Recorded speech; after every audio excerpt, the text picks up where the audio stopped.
Iron Youth. It is the 25th year of the existence of the Church of Satan. We Satanists are continually accused by the media and hysterical Christian fanatics of child recruitment.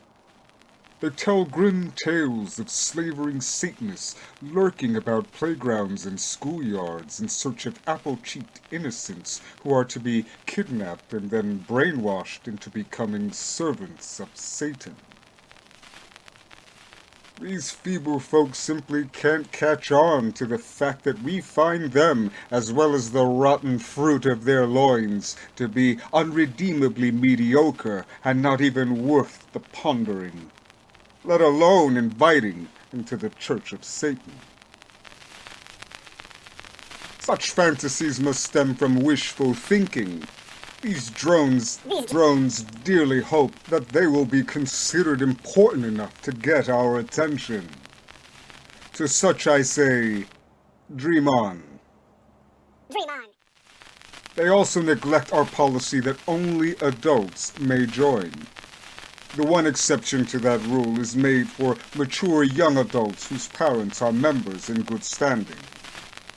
The only youths that interest us are our own children, doubly blessed with fine genetic material as well as receiving the appropriate love, care, discipline, and education to become part of the world's elite.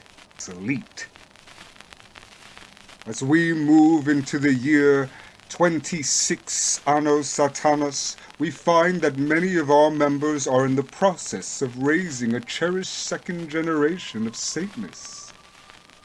Our children do not take part in satanic rituals save for a satanic baptism, should the parents so desire, which celebrates the glorious carnality that gave rise to these precious new lives.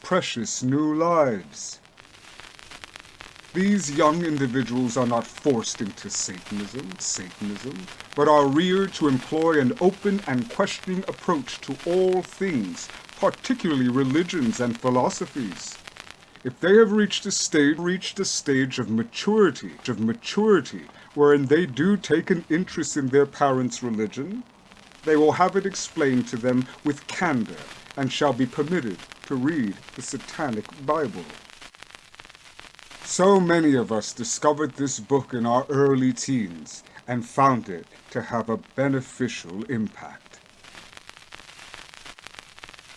We don't allow our progeny to participate in ritual workings until they have, of their own free will, gained a full understanding of Satanism as well as the principles involved in greater magic and can contribute to the actual process. Parents may mark the occasion of the young adult stage of maturity, wherein they first take part in a ritual through a satanic confirmation rite, welcoming the individual as a conscious magician, and dedicated Satanist. This ritual should stress the nascent talents that the confirmee will work to develop through the application of will to become a true member of the elite. Satanic parents never pressure their offspring to adopt Satanism, particularly since so many of them recall being forced by their parents into participation in religious beliefs and rituals which they did not find satisfying. Satanist parents are acutely aware of the great responsibility in their hands of giving their children the proper guidance to separate the diamonds from the dross in the overwhelming mass of information now available.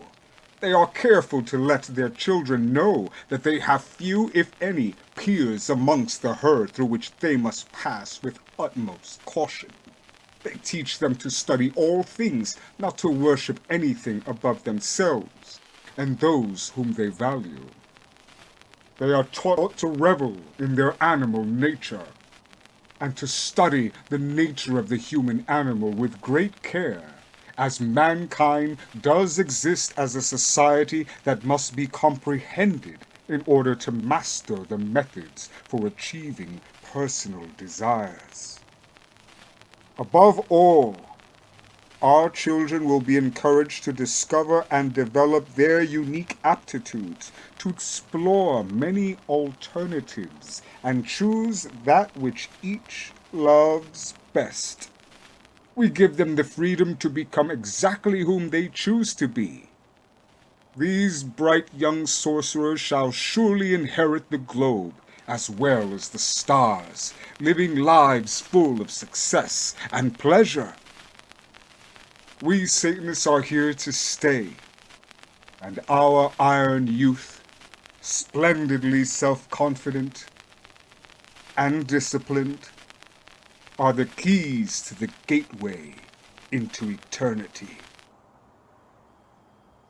I have seen the glorious strength through joy radiating from the faces of our next generation, and confidently predict that tomorrow indeed belongs to us.